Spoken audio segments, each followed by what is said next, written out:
Bienvenue dans cette nouvelle édition du QG Weekend. Voici les titres de l'actualité. En Centrafrique, le processus électoral suit son cours. Le pays se dirige vers un second tour.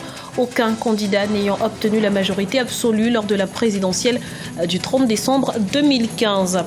Au Bénin, par contre, il vient d'être amorcé. Le dépôt de candidature pour la présidentielle du 28 février est ouvert depuis ce samedi.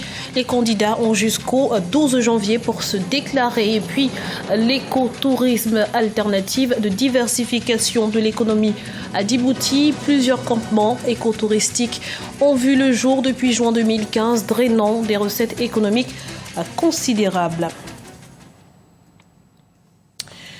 Mais avant de développer ces titres, au Sénégal, les réformes constitutionnelles annoncées par le président Macky Sall cristallisent le débat politique. Les discussions portent notamment sur la décision de consulter le président de l'Assemblée nationale et les 5 membres du Conseil constitutionnel sur la réduction ou le maintien de la durée de 7 ans du mandat présidentiel.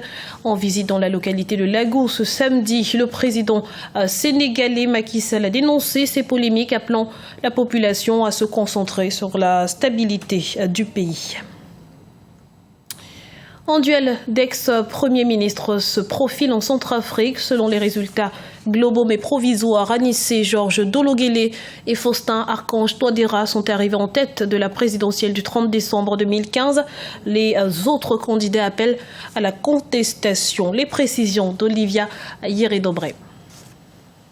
Le processus électoral suit son cours en République de Centrafrique. Le duel pour la présidence opposera 2 anciens premiers ministres, Anissé Georges Dologuélé et Faustin Archange Touadéra.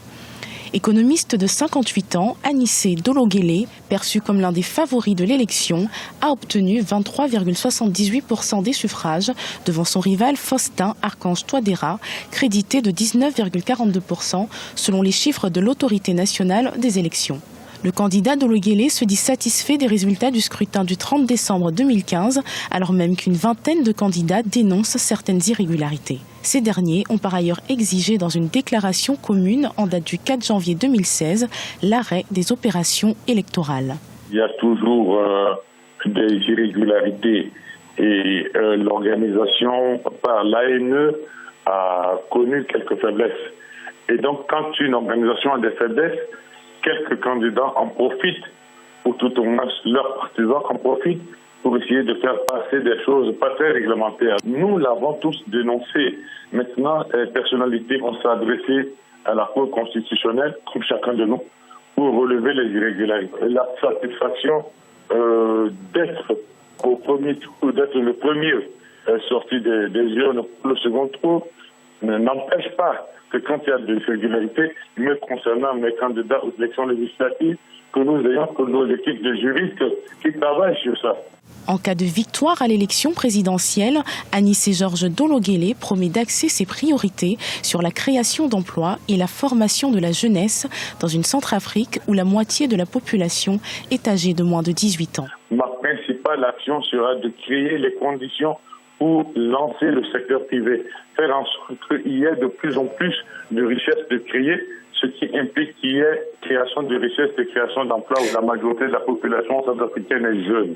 Il faut bien les former, les éduquer, les former et leur donner les moyens d'accéder à des emplois divers, leur offrir des possibilités financières en termes de lignes de crédit, en termes de microfinance, pour qu'ils puissent faire du petit business et que petit à petit, cette jeunesse change de paradigme de la logique de fonctionnariat à la logique de chef d'entreprise. Les résultats annoncés par l'autorité nationale des élections pour la présidentielle centrafricaine restent provisoires. Le gouvernement centrafricain a quant à lui affirmé qu'il n'était pas question d'arrêter le processus électoral. La Cour constitutionnelle dispose de 15 jours pour examiner les recours et valider les résultats définitifs. De la décision des juges constitutionnels dépendra le maintien du calendrier. Le deuxième tour des élections est pour l'instant prévu le 31 janvier 2016. Ça y est, le dépôt de candidature pour la présidentielle du 28 février 2016 est officiellement ouvert au Bénin. Au nombre des prétendants à la magistrature suprême, plusieurs anciennes figures de la classe politique. Les détails dans ce reportage de notre correspondant Lefty Ounou, commenté par Birama Saonera. Au Bénin, le dépôt des dossiers des candidatures pour l'élection du 28 février 2016 est effectif. Démarré officiellement samedi 9 janvier 2016, conformément au calendrier électoral établi par la Commission électorale nationale autonome, Sénat, les candidats se sont manifestés pour enregistrer leur dossier de candidature pour la présidentielle. Au nombre de ces candidats se retrouvent des anciennes figures de la classe politique. Je viens d'obtenir mon récépissé. Ça veut dire que la conformité, le reste, c'est le processus. Et c'est au terme de ce processus que nous pouvons dire que le dossier est accepté et que nous pouvons rentrer dans le vif du sujet. Tout s'est très bien passé. J'avoue que j'ai été impressionné par toute la solennité qui entoure. C'est toute une cérémonie carrément. C'est impressionnant. Conformément aux articles 339 et 340 du Code électoral de la loi numéro 2013-06 du 25 novembre 2013 portant Code électoral en République du Bénin, 7 pièces sont indispensables pour la déclaration des candidatures. Parmi celles-ci, on note la preuve du paiement régulier d'impôts sur les revenus et de l'impôt foncier des 3 dernières années. Cette pièce a induit le rejet provisoire des dossiers de quelques candidats. Je voudrais d'abord parler de l'issue de l'exercice parce qu'il m'est revenu et qu'il fallait repartir à la direction des impôts pour que ce soit plutôt le directeur national qui signe ma déclaration d'impôt qui est faite à Parakou. Je n'avais pas ce détail-là. Je croyais qu'il suffisait d'avoir un document signé par nos services, mais il fallait la confirmation de la direction générale qui, elle, est à Cotonou. Voilà. Donc, je n'ai pas déposé mon dossier. Au total, 7 dossiers ont été enregistrés par la Commission électorale nationale autonome, Sénat, au terme de la première journée de l'opération de réception des dossiers de candidature. Au nombre de ceux-ci, 3 dossiers ont été jugés conformes et enregistrés par l'institution. Celui d'Enoch Christian Lagnidé, Simon-Pierre Adovelandé et Gracien Ougbeji. Rappelons que la clôture du dépôt des dossiers est prévue pour le mardi 12 janvier 2016. Et de l'autre côté de la frontière, au Niger, l'heure est déjà à la validation des candidatures pour la présidentielle du 21 février 2016. 15 dossiers ont été retenus par la Cour constitutionnelle, parmi eux ceux de l'opposant Ama Amadou, écroué depuis près de 2 mois pour un trafic présumé d'enfants. Le chef de file de l'opposition, Seyni Oumarou, et l'ancien président Mahaman Ousmane sont également en lice pour ce scrutin, de même que l'ancien ministre du Plan, Amadou Boubacar Cissé. L'actualité économique à présent, port d'escale important de par sa position géographique stratégique. Djibouti pourrait devenir une destination touristique privilégiée. Encore faut-il mettre en évidence son potentiel et c'est ce à quoi s'attellent les professionnels du secteur. Voyez ce reportage de notre envoyé spécial à Djibouti, Olivier Diacotan. Diversifier l'économie djiboutienne par l'écotourisme, c'est l'ambition des autorités du pays. Djibouti dispose à ce jour d'une dizaine de centres touristiques selon les responsables de ce secteur. Le pays mise depuis juin 2015 sur la création de campements écologiques pour une meilleure protection de la biodiversité. Nous sommes ici au sud du pays, dans la région d'Assamo, où le 2e campement écologique a été inauguré le 9 janvier 2016. J'ai déjà eu la chance de visiter le premier campement écologique du pays. C'est une aventure formidable. Ce nouveau site est aussi unique en son genre et je viendrai m'y reposer souvent.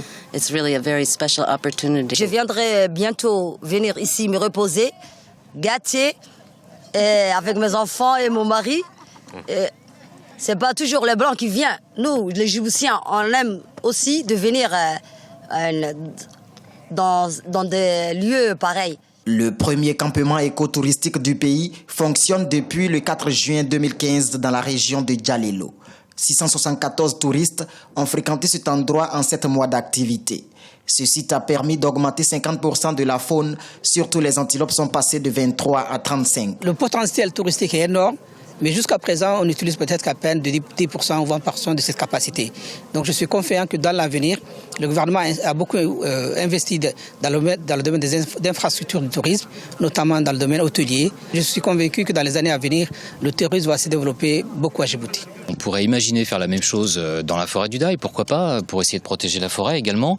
Et à chaque fois que des touristes viendront et sauront que l'argent qu'ils reversent est utilisé dans la protection de l'environnement, vous pouvez même imaginer faire payer davantage parce que ça ne dérange pas les gens de payer cher à partir du moment où ils savent que leur argent est bien utilisé. Les touristes déboursent actuellement 5 000 francs djiboutiens pour passer un week-end dans un campement écologique.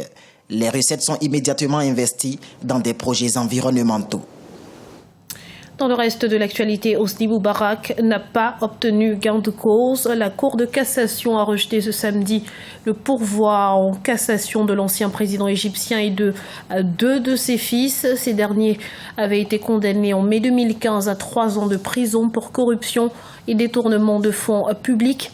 Ils ne devraient toutefois pas retourner derrière les barreaux puisqu'ils ont déjà purgé leur peine en détention préventive. Ils devront néanmoins s'acquitter d'une amende de 125 millions de livres égyptiennes et en restituer 21 millions au trésor égyptien. Et c'est ainsi que s'achève ce journal. Nous vous remercions pour votre fidélité. Retrouvez dans un instant une nouvelle édition de l'information sur Africa 24.